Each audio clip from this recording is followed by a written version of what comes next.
Te ofrece Pulso Geopolítico.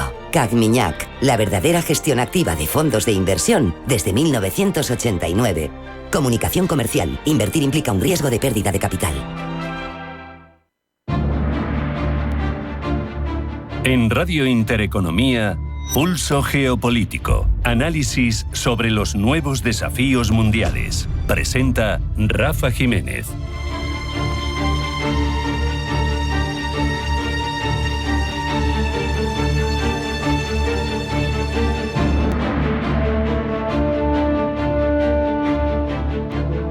Bienvenidos a Pulso Geopolítico. Hablar hoy del papel de Rusia en la reconfiguración del orden mundial es hablar de un país que se resiste a aceptar la irrelevancia a la que parecía condenada tras la implosión de la Unión Soviética.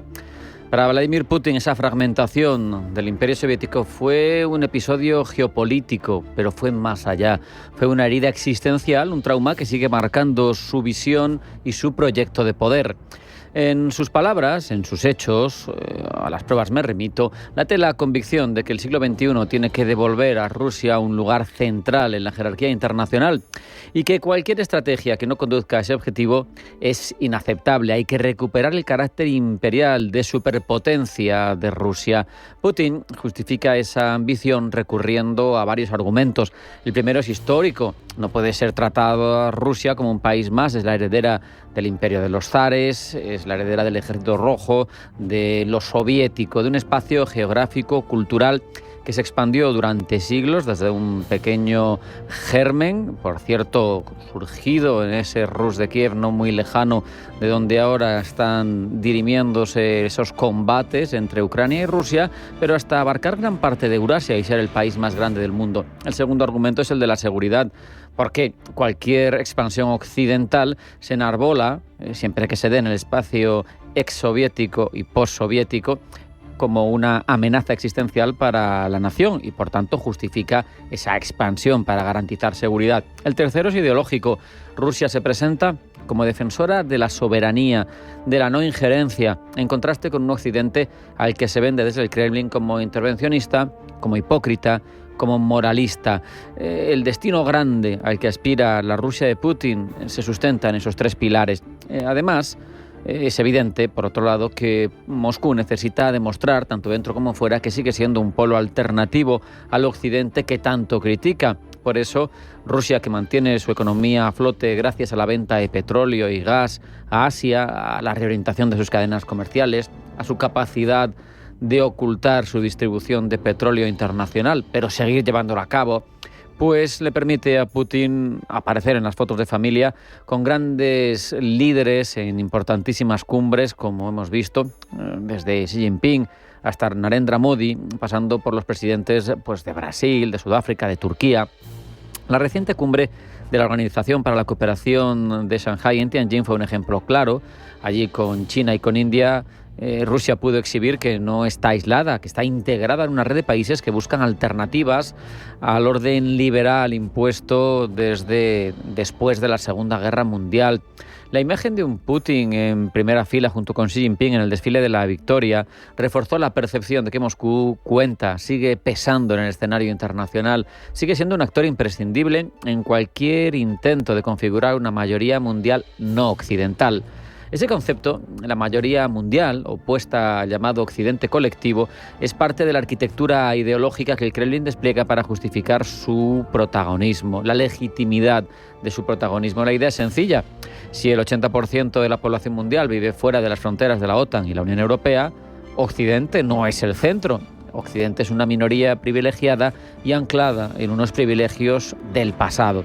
Rusia se ofrece, por su parte, como voz del resto, como defensora de un sistema multipolar que dé cabida a los estados que se resisten a los dictados de Bruselas o especialmente de Washington. Aunque muchos de esos países no se pueden considerar estrictamente hablando como aliados estrictos de Moscú, la narrativa encuentra eco desde África hasta América, Iberoamérica, Centroamérica, pasando por Oriente Medio. El escepticismo a Occidente abre un espacio importante a esa diplomacia rusa. Además, hay que mirar incluso en esa clave la guerra de Ucrania, que no es otra cosa más que un instrumento en sí misma. Es un catalizador que busca forzar un cambio en el orden internacional. Rusia propone instituciones que puedan ocupar esos vacíos, esas nuevas reorganizaciones del orden mundial, los BRICS, la misma OCS que hemos mencionado, donde en la visión del Kremlin cada Estado puede elegir su camino y lo puede hacer sin ser aleccionado en derechos humanos o en democracia, como sucede cuando uno se intenta acoplar a las instituciones surgidas bajo el orden liberal occidental post-Segunda Guerra Mundial.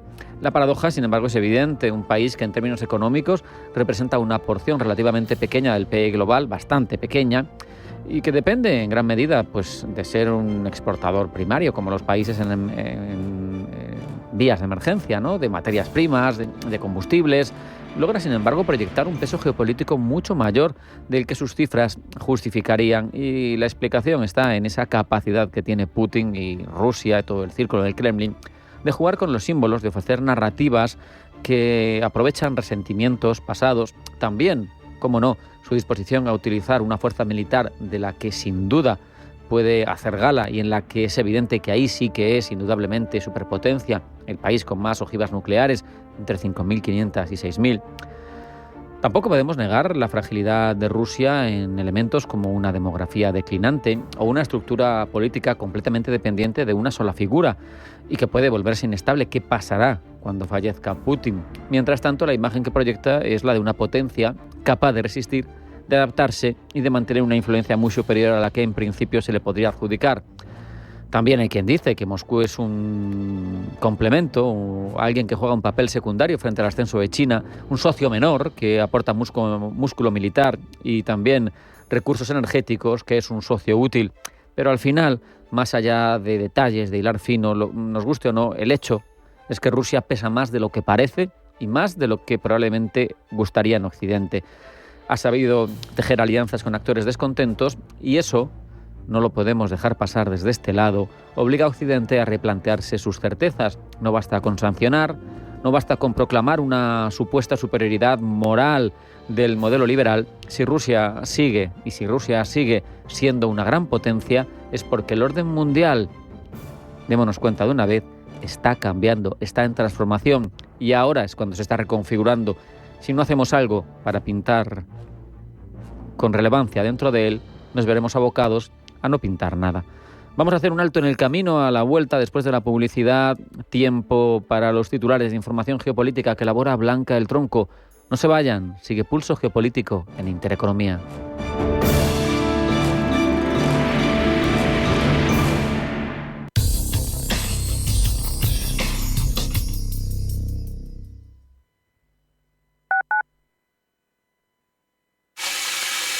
Este eres tú gastando agua. Y este eres tú lloviendo. Que llueva, que y es que cada vez que ahorras agua, llueve un poquito. Tú puedes llover, yo puedo llover, todos podemos llover. Deja de mirar al cielo y empieza a llover un poco cada día. ¿Llovemos juntos? Canal de Isabel II. Cuidamos el agua. Los viernes a las 10 de la noche tienes una cita con otro gato, el Gato Gourmet.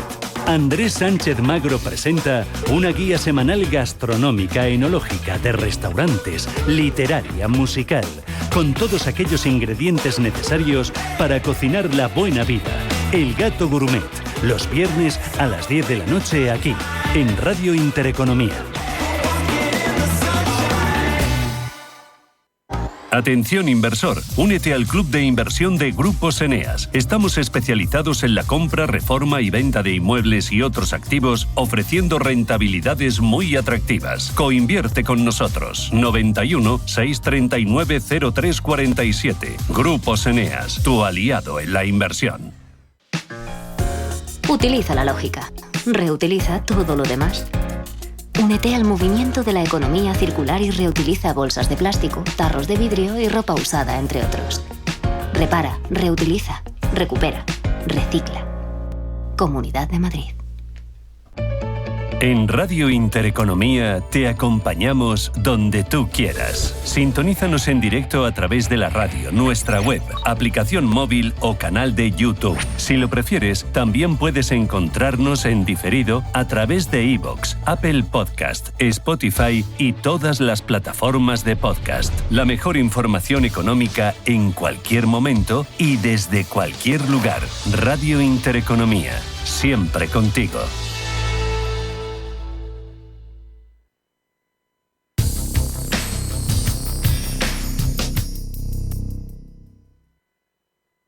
Viajes, destinos, cultura, gastronomía hacen diferente a cada viajero. Recorre el mundo cada semana con nuestro programa de viajes Clase Business. Descubre los mejores destinos de lujo y experiencias exclusivas de una manera diferente. Cada sábado de 12 a 1 del mediodía, escucha Clase Business con Elena Fraile en Radio Intereconomía.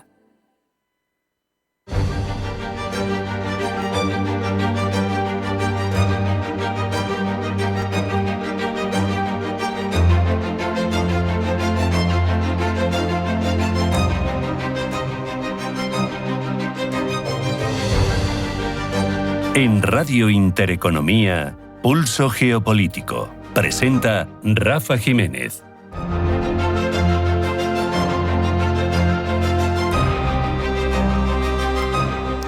Vamos con la información más relevante del ámbito geopolítico en forma de titulares que elabora Blanca del Tronco. Blanca, bienvenida, buenas tardes. Buenas tardes. Aumenta el debate sobre la libertad de expresión en Estados Unidos. El asesinato del activista Charlie Kirk ha intensificado el debate sobre la libertad de expresión en Estados Unidos, marcado por decisiones controvertidas como la cancelación del programa de Jimmy Kimmel y las amenazas del presidente Trump de quitarle los permisos de emisión a los canales que le critiquen. En Oriente Medio, las tropas de Israel avanzan hacia el corazón de Gaza. El objetivo es hacerse con su control. Entre tanto, los cerca de 600.000 palestinos que siguen en la capital gazatí tratan de escapar a la supuesta zona humanitaria del sur, donde ya se han desplazado miles de personas. En Nueva York, entre tanto, la Asamblea General de Naciones Unidas se reúne para decidir el modo en el que el Estado palestino interviene en la semana de alto nivel tras el veto de Estados Unidos a los visados de líderes y diplomáticos palestinos, y en la que la guerra en Gaza y la cuestión palestina en general prometen dominar los debates. Trump y Xi despejarán hoy el futuro de TikTok después de 4 ultimátums. El presidente de Estados Unidos, Donald Trump, y su homólogo chino, Xi Jinping, tienen previsto mantener una conversación telefónica para determinar el futuro de la red social TikTok en Estados Unidos, después de extender el plazo para que la empresa se desvincule de la matriz china hasta el 16 de diciembre. La conversación será a las 3 de la tarde, hora española. Zelensky asegura que Rusia no escucha a Trump. El presidente ucraniano asegura que Rusia sigue atacando a civiles a pesar de que el mundo entero y sobre todo Estados Unidos, dice, piden el fin del conflicto. Para Zelensky, Putin no está escuchando los llamamientos de Trump para detener las matanzas y emprender la diplomacia. Zelensky asegura además que Kiev ya ha aceptado la iniciativa del presidente estadounidense de iniciar conversaciones con Rusia. Por cierto, que Bruselas ha aprobado el 19º paquete de sanciones contra Rusia, que se centrará en las criptomonedas, la banca y la energía, con el fin de aumentar la presión económica sobre Moscú. Reunión de ministros de Economía de la Eurozona en Copenhague. En ella intentarán lograr un acuerdo político sobre el futuro euro digital y analizar los retos geopolíticos para el bloque, empezando por las tensiones comerciales con Estados Unidos. En el Congo hoy se conoce la sentencia contra Kabila. El Tribunal Militar Supremo de la República Democrática del Congo dictará sentencia en el juicio contra el que fuera presidente Joseph Kabila, acusado de respaldar al grupo rebelde Movimiento 23 de marzo.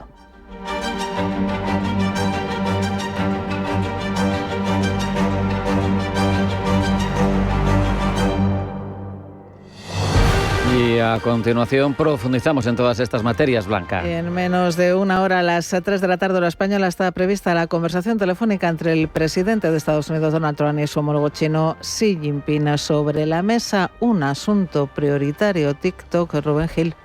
Trump y Xi Jinping buscarán este viernes perfilar el acuerdo alcanzado entre Estados Unidos y China para mantener TikTok abierto en Estados Unidos. Trump se muestra optimista y asegura que la aplicación le gusta. Lo que estamos haciendo es hablar con el presidente Xi el viernes para ver si podemos concretar algo en TikTok, porque tiene un valor enorme y odio revelarlo, pero me gusta TikTok. Me ayudó a ser elegido. El principio de acuerdo alcanzado el pasado martes en Madrid entre las delegaciones estadounidense y China permite a la aplicación continuar operando en Estados Unidos mediante la transferencia de su negocio estadounidense a una entidad con control mayoritario americano. El objetivo es resolver las preocupaciones de seguridad nacional, especialmente en cuanto al acceso de la empresa china ByteDance a datos de usuarios estadounidenses. Para China, con este principio de acuerdo ganan todos. Pero todavía hay puntos sin cerrar, entre ellos, ¿quién será el propietario americano de TikTok? No está claro todavía qué compañía o consorcio se hará cargo, aunque se ha mencionado la posibilidad de que Oracle tenga un papel central.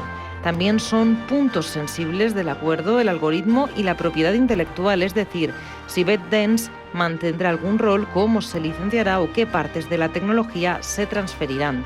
También está sobre la mesa dónde se almacenarán los datos de los usuarios, quién los gestionará o quién tendrá acceso. Esta parte debe cumplir los estándares de Estados Unidos para su seguridad nacional.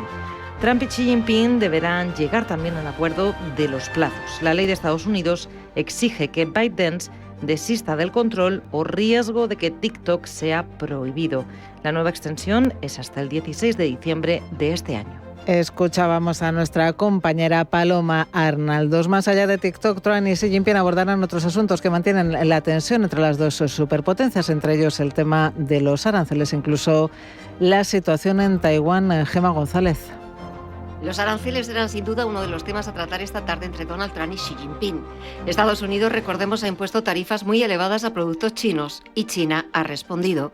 El gigante asiático ha iniciado además investigaciones antimonopolio o antidumping contra fabricantes de chips de Estados Unidos y también ha respondido a las restricciones tecnológicas estadounidenses. Ambos países tienen también asuntos geopolíticos sensibles, entre ellos Taiwán.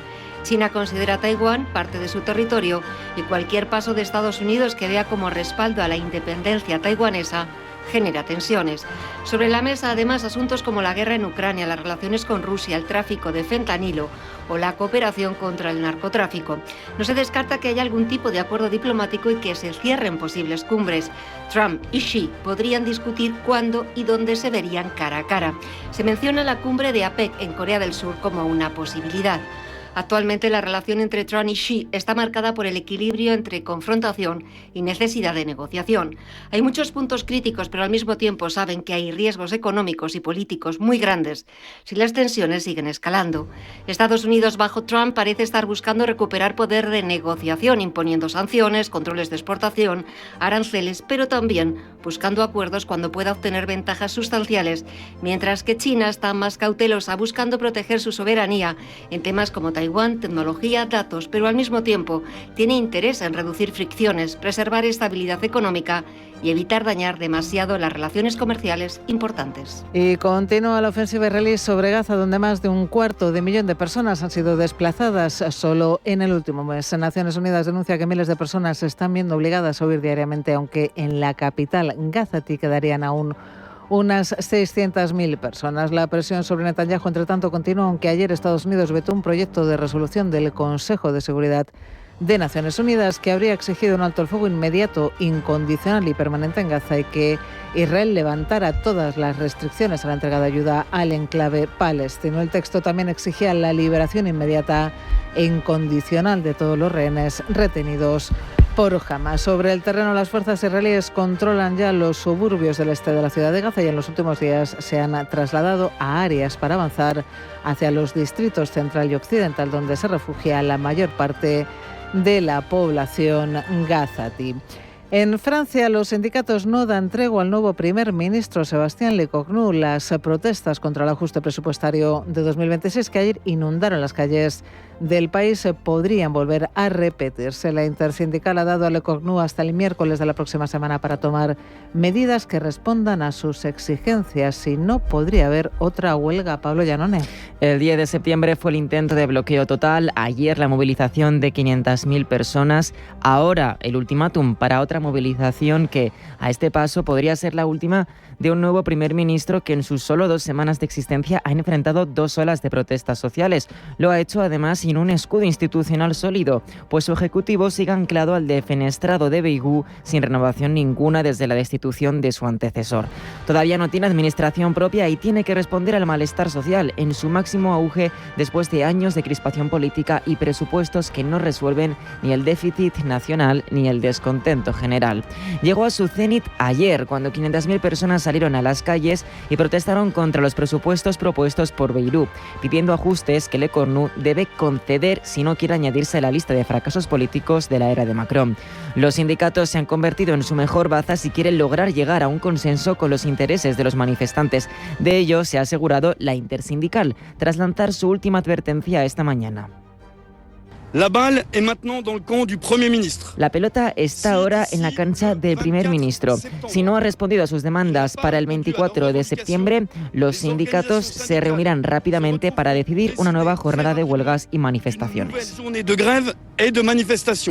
Le Cornu dijo anoche que continuaría el diálogo con los sindicatos, decidido a eliminar medidas como la supresión de 2 días festivos. Sin embargo, esto no es suficiente para la Intersindical, que exige medidas tangibles para satisfacer la demanda de un presupuesto de justicia fiscal, han dicho, social y ecológica. Esperan avances también en el ámbito fiscal, subiendo los impuestos a las grandes fortunas para que paguen proporcionalmente lo mismo que el resto de personas. Negociar con los sindicatos es su mejor baza para proponer unos presupuestos que alivien el malestar social, pero ¿podrá sacarlos adelante en un Parlamento dividido? Sus aliados más cercanos, los socialistas, han amenazado esta semana con una moción de censura si no llegan a un acuerdo con él. El resto de partidos, desde la extrema izquierda hasta la extrema derecha, creen que es precisamente el impeachment de las pocas soluciones a la crisis política y económica del país galo. Piden el fin de Macron. En Estados Unidos, la cancelación del programa Jimmy Kimmel Live tras comentarios críticos hacia la administración Trump ha despertado interrogantes sobre el estado de la libertad de expresión en una de las principales democracias del mundo, Pablo. Jimmy Kimmel y su programa han sido cancelados después de que el famoso presentador de televisión pronunciase las siguientes palabras. Tuvimos algunos mínimos de audiencia durante el fin de semana con la pandilla de gusanos tratando desesperadamente de caracterizar a este chico que asesinó a Charlie Kirk como algo más que uno de ellos y haciendo todo lo posible para ganar puntos políticos con eso. Estos comentarios cuestionando si los republicanos estaban aprovechando políticamente el asesinato de Charlie Kirk desencadenaron una fuerte reacción de algunas estaciones afiliadas a la ABC, relacionadas con grupos conservadores. También fueron presuntamente presionadas por la Comisión Federal de Comunicaciones, cuyo líder fue nombrado por Donald Trump. El propio republicano ha admitido que la razón del despido ha estado vinculada a esta situación, aunque ha tratado de quitarle peso con otros argumentos. Bueno, a Jimmy Kimmel lo ha dicho, lo despidieron por sus malos índices de audiencia más que por cualquier otra cosa, y dijo algo horrible sobre un gran caballero llamado Charlie Kirk. Jimmy Kimmel no es una persona con talento, tenía muy malos índices de audiencia y deberían haberlo despedido hace mucho tiempo, así que ya sabes, puedes llamarlo libertad de expresión o no, lo despidieron por falta de talento. En los últimos tiempos, la audiencia del programa se había reducido, pasando en una década de los 2,5 millones de espectadores por episodio al millón.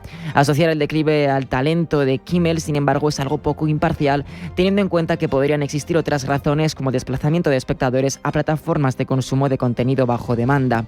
Distintos sectores de la sociedad han insistido en que el despido es censura, entre ellos actores y colegas de Jimmy. Los escuchamos. No puso fin a la guerra de Ucrania ni resolvió el problema de Gaza en su primera semana, pero sí acabó con la libertad de expresión en su primer año. Oigan, para quienes rezan, ahora es el momento de hacerlo. Jimmy Kimmel ha sido amordazado y retirado del aire por su cadena ABC. Esto, ha dicho, es censura gubernamental. Esta es la administración Trump persiguiendo a quienes expresan en su contra. En el programa The Daily Show se ha hecho sátira de lo sucedido con un tono duro hacia Trump y su administración. ¿Está Donald Trump reprimiendo la libertad de expresión? Claro que no, John. Los estadounidenses son libres de expresar cualquier opinión que queramos. Lo contrario es ridículo. Somos una nación de perspectivas diversas y no tenemos miedo de ser diferentes. Entre tanto, el ala demócrata, para combatir lo que se percibe como un ataque a la libertad de expresión, ha introducido un proyecto de ley conocido como NOPE Act.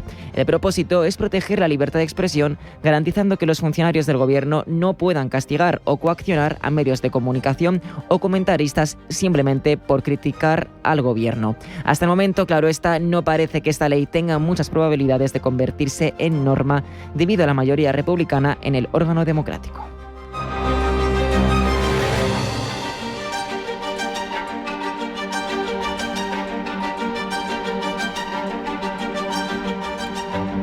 En Radio Intereconomía, Pulso Geopolítico.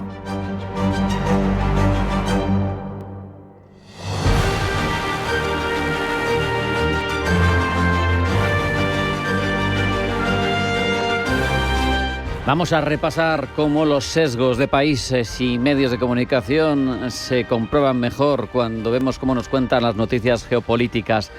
Una labor que desarrolla Pablo Llanone. Pablo, bienvenido. Buenas tardes. Buenas tardes. Empezamos ese desafío mirando a Estados Unidos a través de precisamente cabeceras europeas. En concreto, comenzamos con el diario alemán Frankfurter Allgemeine Zeitung, porque plantea qué está en juego en Estados Unidos tras el asesinato de Charlie Kirk. El medio germano sostiene que la tragedia se está utilizando como pretexto político para que Donald Trump mantenga un rumbo autoritario.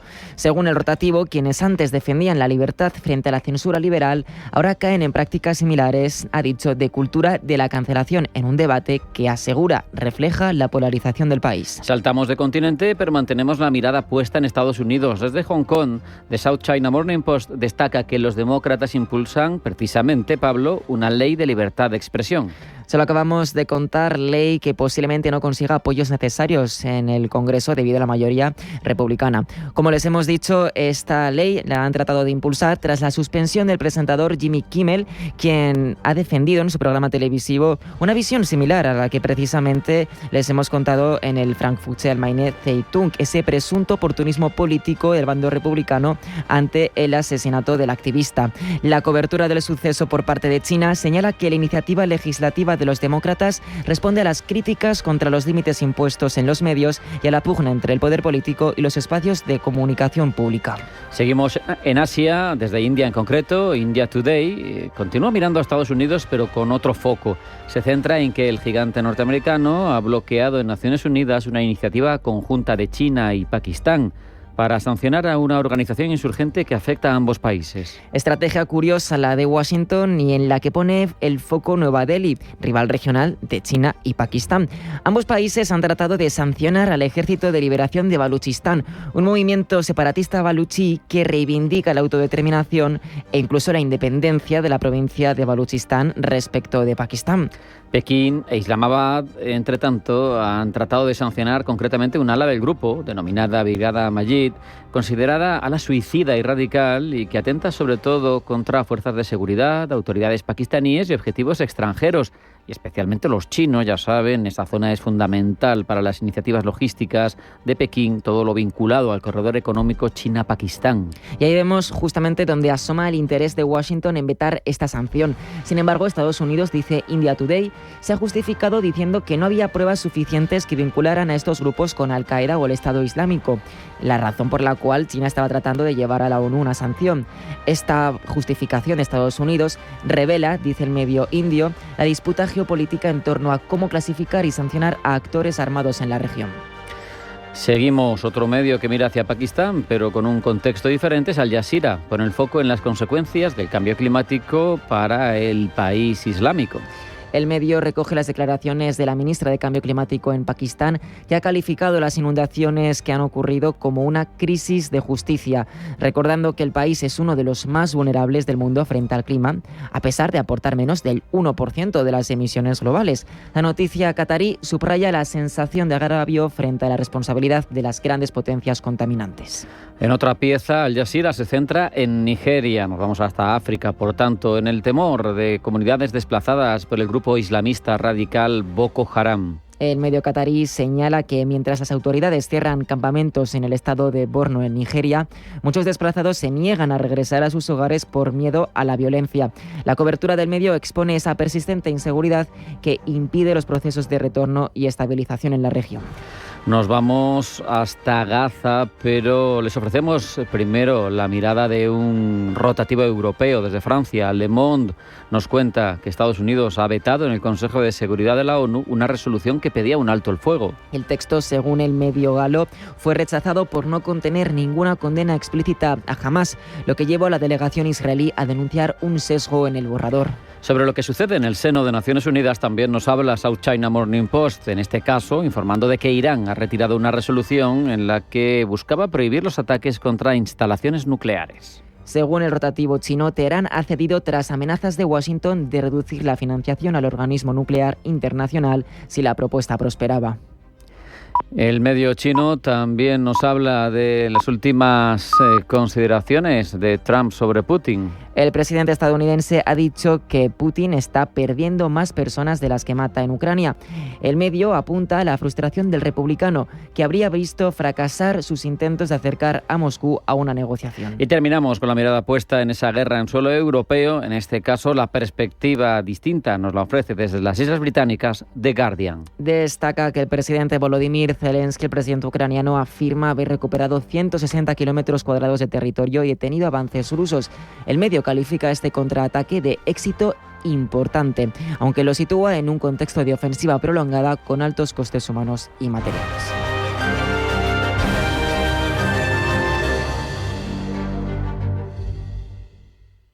Tengo 25 años y me siguen llamando ¡Vicentín! No me molaba mucho, hasta que descubrí las ventajas de ser Jovenin. Bizum para todo. Viajas con descuentazos y sin comisiones por cambio de divisas. Y pillas chollos en Marcastop.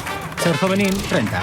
Caja Rural de Zamora. Gente como tú. Chinchón, con su icónica plaza, escenario de grandes películas de la historia, el túnel de Zacatín bajo la singular Plaza Mayor de Colmenar de Oreja, el Museo de Cine de Villarejo de Salvanés, el impresionante Palacio de Goyeneche de Nuevo Baztán, primer proyecto urbanístico. Imposible contarte en tan poco tiempo todo lo que puedes descubrir en las villas de Madrid. El mejor estilo de vida del mundo. Comunidad de Madrid. No todas las gestoras son iguales. Desde 1989, Cagmiñac ha ofrecido a los inversores una gestión verdaderamente activa y basada en sus convicciones, ayudándoles a alcanzar sus objetivos a largo plazo. A lo largo de nuestra historia, hemos desafiado el consenso y descubierto oportunidades de inversión allá donde se encuentren, explorando todas las posibilidades. Cagmiñac, 35 años de verdadera gestión activa. Más información en cagmiñac.es. Comunicación comercial. Invertir implica un riesgo de pérdida de capital.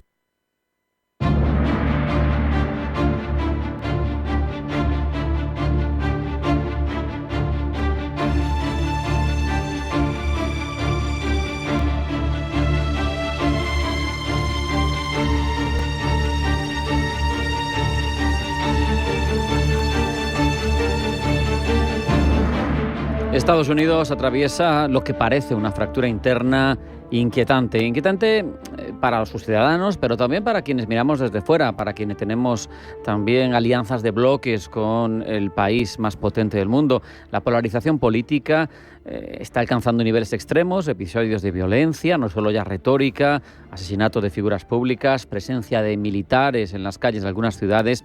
La incógnita es si se trata de casos aislados, de un síntoma más grave y hacia dónde puede evolucionar. Lo analizamos con José Antonio Gurpegui, director del Instituto Franklin de la Universidad de Alcalá de Henares. José Antonio, bienvenido, buenas tardes. Hola, buenas tardes, ¿cómo estás?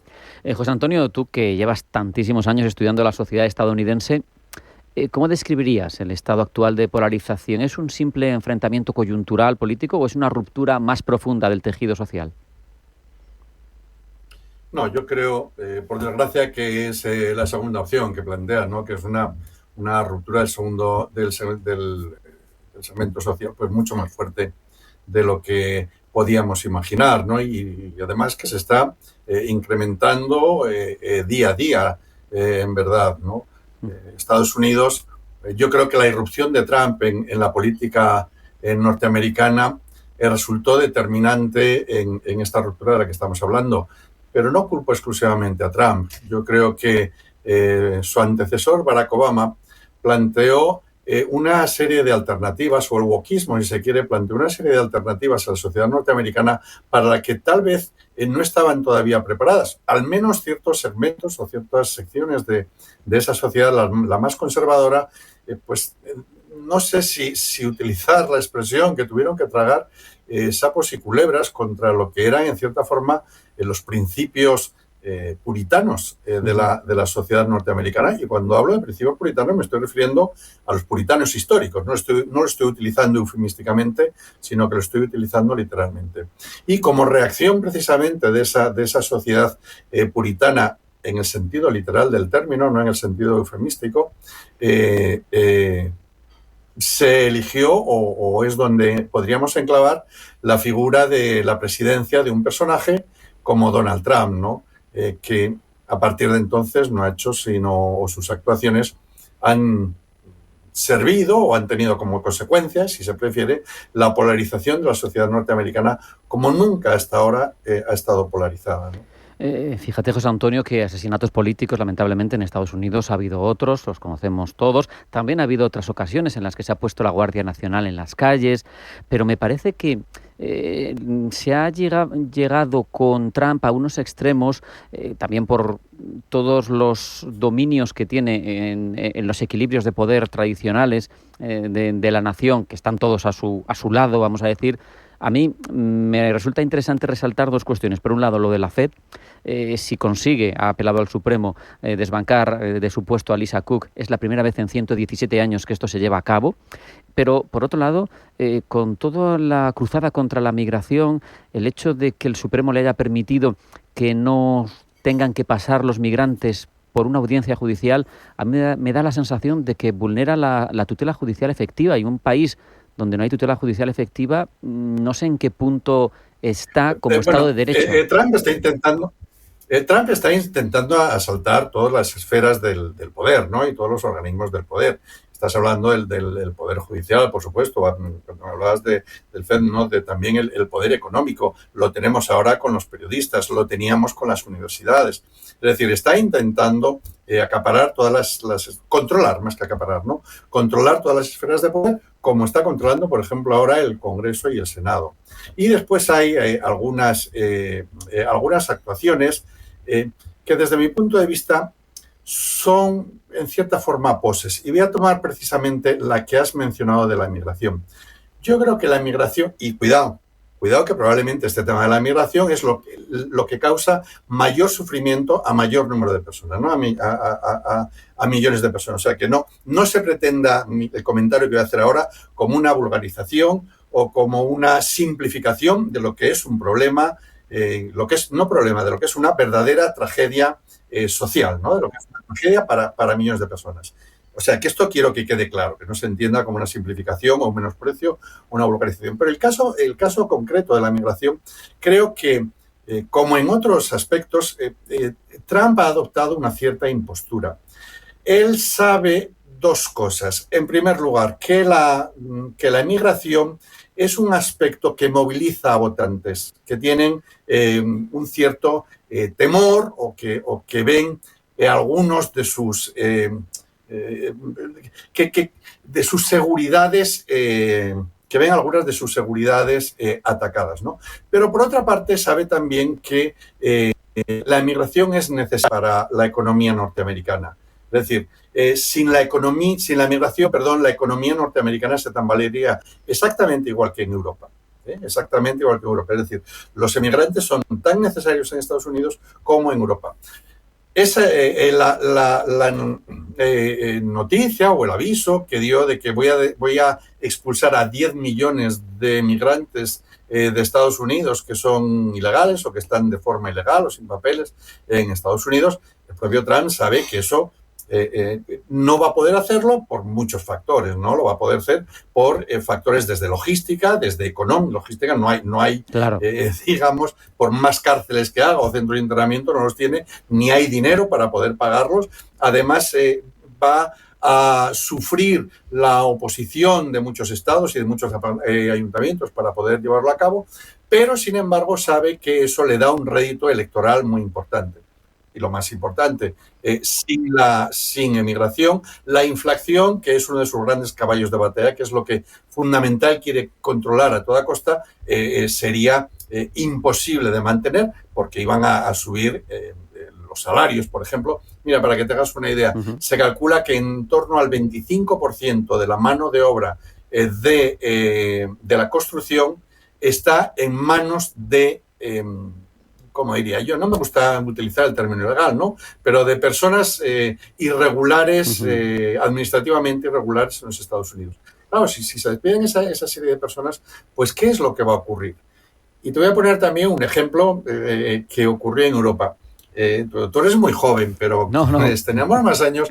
Recordaremos cuando los países de la extinta órbita de la Unión Soviética comenzaron a integrarse en Europa, se hablaba aquí del fontanero polaco, ¿no? Sí. Porque estaba quitando puestos de trabajo, etc. No sé si recuerdas el fontanero polaco. Sí, ¿no? Por supuesto que sí. Pues ahora ojalá tuviéramos fontaneros polacos, porque resulta muy difícil que con un fontanero si tenemos un problema en casa, ¿no? Lo pongo esto como ejemplo de lo necesaria que es para la economía occidental, tanto en Estados Unidos como en Europa, la emigración. De manera que ese ejemplo que has puesto para él es o implica una cierta impostura, en el sentido de que, bueno, pues le produce un rédito, sobre todo con sus votantes, esas imágenes deteniendo a gente por la calle, o por ejemplo, vulgarizando cuando firmó la primera orden de expulsión, regalando el bolígrafo con que lo había firmado. Fíjate que lo hizo ya el primer día, nada más ser elegido presidente, ¿no? Claro, pero yo te quería preguntar también, José Antonio, desde un punto de vista no tanto de tacticismo o de pensar en las midterm, que las tendrá, como sabemos, a la vuelta de la esquina, entre comillas. Yo creo que son claves, ¿eh? Yo creo que son claves las midterms. Para mí pues van a ser claves. Supongo, claro, que si no le gusta a la población, desde luego van a votar en otro signo que de lo que lo hicieron antes. Pero no iba a eso, iba a tu opinión en lo cualitativo de qué supone respecto de lo institucional en Estados Unidos, de que no haya una fractura sin retorno, pues lo que te decía, que se puedan expulsar sin control de un juez las personas, que la libertad de expresión esté en entredicho, que la Guardia Nacional se mande solo a los estados rebeldes, a los gobernados por demócratas o a las ciudades demócratas, que se redibujen distritos electorales, porque esto supongo que habrá un punto de no retorno en el que digas, la fractura ya no es resoluble. Sí, yo estoy de acuerdo con lo que estás diciendo, ¿no? Y he sido un defensor siempre de la solidez de la democracia norteamericana y bueno, sobre todo en su primer mandato, en la campaña electoral y todo esto, sí que defendía el hecho de esa solidez, esa robustez de la democracia norteamericana, la democracia más antigua del mundo, una democracia que había incluso superado una guerra civil sin que se cambiara la Constitución, simplemente a base de enmiendas, que tenía muy clara o que tenía como uno de esos puntos fundamentales la separación de poderes. Pero yo creo que, como te decía antes, que Donald Trump, la aparición de Donald Trump en el tablero político de los Estados Unidos, como digo, tal vez motivada como reacción a esas propuestas de Barack Obama, supuso un revulsivo. Cuando en el famoso asalto al Congreso del 6 de enero, cuando hace 4 años, cuando Biden iba a tomar su toma de posesión, cuando se estaba aprobando, ¿no? Recuerdo que me llamaron de Televisión Española en directo, estaba viéndolo yo en directo y me decían que cómo calificaba, ¿no? O sea, ¿qué pensaba de esto? Lo primero casi pensaba, mi primera idea era, esto es un sueño, una pesadilla o no estoy despierto. Y después lo que dije en ese momento es, este es el fin de Donald Trump, ¿no? O sea, para mí era, claro, cuando precisamente pensando en esa robustez de la democracia norteamericana, que iba a reaccionar hasta semejante tropelía, que iba contra sus principios fundamentales, contra el Capitolio, contra el Sancta Sanctorum de la democracia y el liberalismo. Y claro, para mi sorpresa, no solo no ocurrió nada, sino que Trump, o a partir de ahí, Trump pudo iniciar su campaña electoral para las siguientes elecciones, una campaña electoral de 4 años. Cuando después en las elecciones de mitad de mandato, Trump, que parecía que iba a barrer, como recordaremos, de medio mandato de Biden estoy hablando, Sí. que parecía que iba a barrer y que se iba a hacer con todo, pues resultó que, bueno, que simplemente consiguió el Senado y creo que era por un par de senadores, dije, bueno, ahora sí que ya aquí el Partido Republicano se va a poder deshacer de Trump. Recuerdo incluso que la propia Fox, a raíz de ese resultado, decía que probablemente había llegado ya el momento de sustituir a Donald Trump. Tampoco sustituyó a Donald Trump. Y después, cuando en las elecciones presidenciales Donald Trump ganó no solo el voto electoral, sino que también ganó el voto popular en todos los segmentos, y aunque únicamente se hizo en el poder por los famosos swing states, que ganó en todos ellos, lo cierto es que también en los estados tradicionalmente demócratas también aumentó su número de votos, ¿vale? Claro, todo eso te hace pensar si no estamos realizando una lectura equivocada o no estamos sobrevalorando el poder de la democracia y la estabilidad de la democracia norteamericana. Porque después, cuando vemos lo que está ocurriendo en Estados Unidos, sobre todo a raíz del asesinato de Mike Kirk, a quien, dicho sea de paso, yo lo venía siguiendo desde la convención republicana de Charlotte, porque ya me llamó la atención que fuera invitado un chaval tan joven a participar en la convención republicana de Charlotte, y después cuando lo vi en la última de Milwaukee dije, oye, esto va a ser una promesa republicana, ¿no? O sea que yo un poco lo venía siguiendo, ¿no? Pero bueno, lo que está ocurriendo a partir el asesinato de este joven, asesinato que es inexcusable, que ese es uno de los problemas que puede tener la izquierda, ¿no? Pues la derecha, por una parte, habla de ese victimismo, de esta caza o que le están cazando, etcétera, pero la izquierda tampoco acaba de definirse claramente la izquierda o la gente de izquierda en general no acaba de definirse claramente, ¿no? De posicionarse claramente en condenar un asesinato, por muy extremista que sea quien haya sido muerto, ¿no? Perdón, estoy desviándome un poco. Bueno, cuando estoy viendo lo que está ocurriendo a raíz de este asesinato, pues claro, tú te planteas qué es lo que va a ocurrir, porque el lenguaje que está utilizando es un lenguaje eminentemente bélico.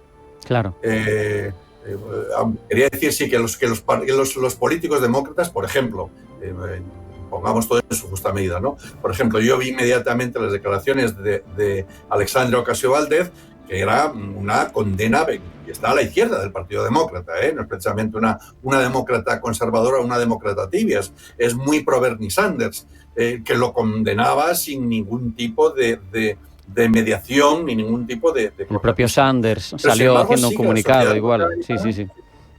El propio Sanders. Sí, además muy rápido, muy claro y muy contundente, ¿no? Pero me estoy refiriendo fundamentalmente al votante medio, por lo que me estás preguntando de esa sociedad. Entonces yo, quiero seguir pensando que la democracia norteamericana es muy fuerte, pero empiezo a preocuparme por lo que ocurre en Estados Unidos, y no tanto como friki. No me quiero definir como especialista, me defino más como friki de lo que ocurre en Estados Unidos, no, sino por las consecuencias que eso tendrá después en Europa y en el resto del mundo. Pues no podemos más que agradecerte este punto de vista con autoritas, de mucho más allá de un friki.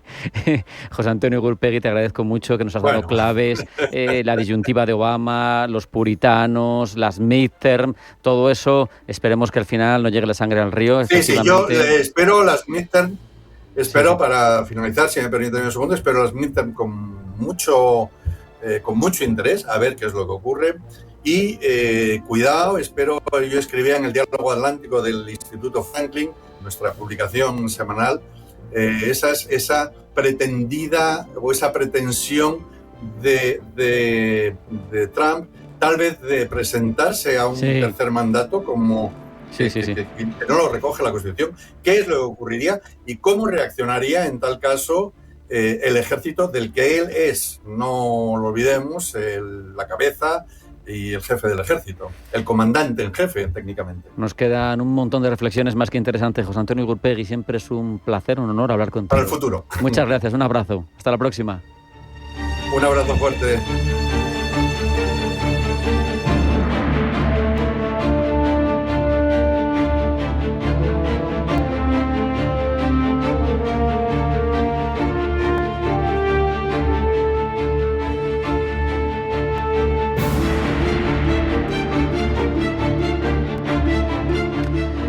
Hablamos ahora de novedades, de innovación, de cambios de paradigma, en este caso en el campo de batalla. Ucrania ha sido catalizadora de la evolución de la guerra con drones. Hemos visto todas las posibilidades que genera, hemos visto las vulnerabilidades que saca y que deja a la luz en los sistemas de defensa. De todo ello vamos a hablar con Francisco Javier Urueña, director del Máster Internacional de Ciberseguridad y Ciberdefensa del Campus Internacional para la Seguridad y la Defensa, ingeniero en informática, ingeniero en sistemas de información.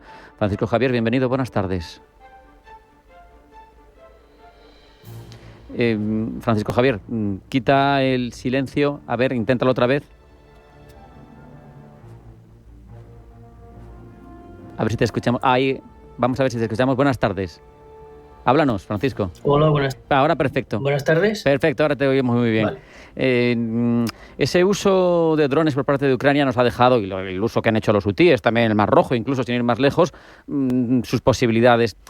Al final esto cambia, una reflexión que se me ocurre a mí, y quiero que abundes en ella, si te parece, los equilibrios de poder, ¿no? Ejércitos grandes tenían armas muy destructivas y los pequeños no tenían acceso a ellas. Ahora un dron puede cargarse un barco de cientos de millones, o un avión, o un tanque.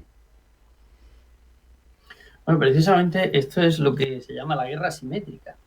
Es una definición en la cual hay un ejército completamente armado y entrenado, completamente adiestrado, que lucha contra un ejército de combatientes, digamos, menos entrenados, menos capacitados, pero que disponen de unas tácticas o unos elementos, como son los drones, que, digamos, que producen un desequilibrio en el frente de batalla.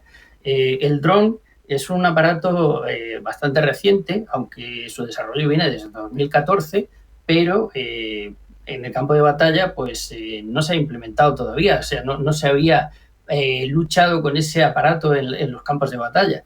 Todos los ejércitos siempre se preparan para vencer en la anterior guerra, o sea, están preparados para vencer en la guerra en la que mantuvieron anteriormente y la que conocen perfectamente. Pero claro, un ejército no conoce lo que va a venir después, entonces los ejércitos actuales no están totalmente preparados para la lucha con drones, tanto para la defensa como para el ataque, la utilización de estos aparatos. Sabemos, Francisco Javier, que contra estos sistemas tenemos posibilidades. Una, la fuerza bruta, ¿no? Pues artillería antiaérea, por ejemplo, en el caso de los drones que vuelan, pero también tenemos interferencias, el jamming, el secuestro de control, las soluciones cinéticas. En eso hay que seguir ahondando y preparándonos, ¿no? Para evitar que pasen cosas como la de Polonia. Bueno, actualmente los sistemas de detección están más enfocados en detección de grandes aparatos. Los sistemas de detección se enfocan principalmente en la detección de misiles y la detección de aeronaves. La diferencia entre el vuelo de los drones y este tipo de aeronaves es bastante significativa. El avión es un aparato grande, construido básicamente de metal, que tiene un reflejo de las ondas de radar, un reflejo determinado, lo mismo que los misiles también son de cuerpo metálico y entonces son receptivos, digamos, a las señales del radar. ¿Qué pasa con los drones? Los drones ahora están construidos básicamente en plástico, madera, espuma, y entonces los radares actuales pues no están preparados para detectar ese tipo de aparatos. Además, esos aparatos vuelan a distinta altura, suelen volar muchísimo más bajo que cualquier avión, a menos cota. También tienen la dificultad de que son muy pequeños y que vuelan a una velocidad muy baja. Tenemos que pensar que un dron vuela, los drones de largo alcance, por ejemplo, están volando entre 100 y 200 kilómetros por hora. Entonces, los radares no están preparados para ese tipo de artefactos, ¿no? Y ese tipo de vuelo, que es totalmente diferente al que están acostumbrados. Y otro de los temas muy importantes también son las defensas. También las defensas, digamos que actualmente el atacar un dron es matar moscas a cañonazos, porque ¿qué tenemos? Tenemos sistemas de defensa, por ejemplo los conocidos Patriot, pero tenemos que pensar que un misil Patriot cuesta entre 3,5 y 4 millones de euros cada misil. Claro. Y estamos hablando que vamos a disparar contra un artefacto que puede costar, por ejemplo, los misiles iraníes, los Saez pues pueden costar unos 20.000 euros. Entonces, ese es un despilfarro tremendo el disparar un misil de esas características contra un dron. A la larga, eso es insostenible económicamente. Claro. Por eso, todos los sistemas actuales deben adaptarse en costes y en eficacia a la lucha con drones. Es tremendo, eso mismo se veía, lo que tú acabas de señalar con los ataques de los hutíes en el Mar Rojo, ¿no? Los portaaviones estadounidenses lanzaban misiles carísimos para unos drones muy baratos, con lo que al final no sale nada rentable, no es sostenible, es evidente, pero es que además pueden haber ataques de enjambre con cientos de drones por saturación contra esas cúpulas de hierro, vamos a decir, ¿no? Que son virtuales, hablamos de cúpulas, pero no son cúpulas reales. Claro, tú empiezas a mandar por saturación drones y es muy difícil luchar contra ello. Entonces, tenemos que apostar por la tecnología fundamentalmente, ¿no? Por esos pulsos magnéticos, por eso lo que mencionaba yo antes, los jamming, el secuestro de control, porque si no, a base de misiles no vamos a poder luchar contra esto cuando, por ejemplo, tenemos a la Unión Europea desarrollando el muro de drones del que se ha hablado estas mismas semanas después de la incursión rusa en Polonia, ¿no? Se quiere desarrollar, pero hay que hacerlo con tecnología, ¿no? Fundamentalmente, no tanto con misiles. Ya si nos podemos centrar en el muro de drones, por ejemplo, el muro de drones tiene un coste aproximado de unos 6.000 millones de euros. Tenemos que pensar que el muro de drones va a cubrir un área de una frontera de 3.000 kilómetros, desde el Báltico hasta los países más al sur, son unos 3.000 kilómetros de frontera. Eso hay que cubrirlo a base de radares, o sea, de sistemas de detección, no los radares convencionales, sino sistemas de detección nuevos que se están desarrollando y que actualmente lo que hacen es mezclar diferentes tecnologías. Se mezcla la tecnología radar 3D, se mezcla también los audífonos, o sea, sistemas de audición que detectan los ruidos de los motores de los drones. Tenemos también otro tipo de sistemas como rayos infrarrojos y demás que pueden detectar esos drones. ¿Qué se está haciendo ahora? La tecnología está enfocada a aunar todas esas tecnologías en una sola, controlada por inteligencia artificial, de tal manera que no haya falsos positivos y que no se dejen pasar drones que actualmente se han colado en las defensas europeas. El desplegar todo esto en esos 3.000 kilómetros pues es una tarea descomunal. Hay que desplegar radares, hay que desplegar sistemas de defensa y sistemas de defensa económicos. Como hemos visto, no podemos desplegar sistemas Patriot a través de 3.000 kilómetros de frontera.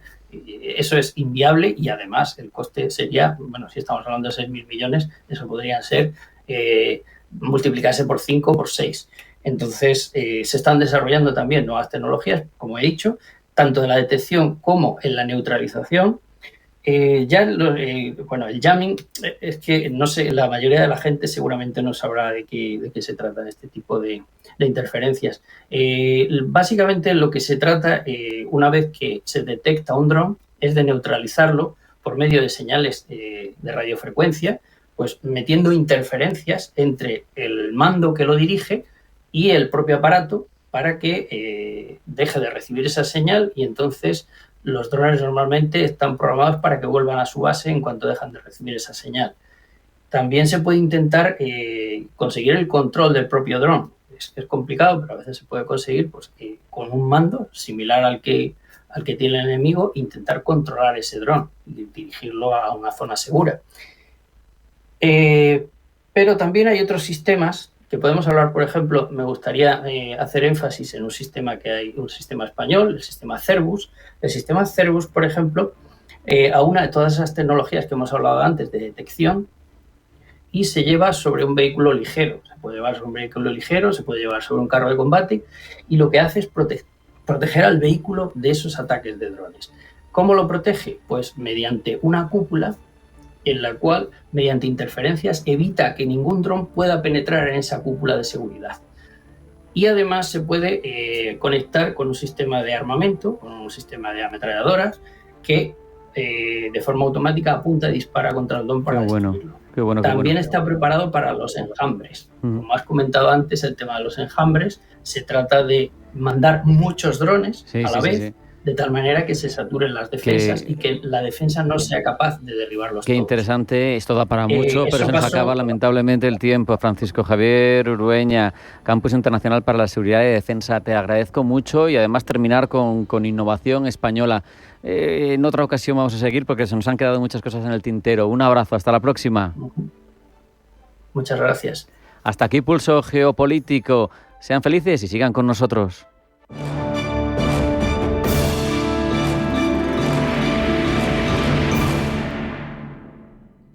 Cagmiñac le ha ofrecido Pulso Geopolítico. Cagmiñac, la verdadera gestión activa de fondos de inversión desde 1989. Comunicación comercial. Invertir implica un riesgo de pérdida de capital. Radio Intereconomía. Información económica en estado puro.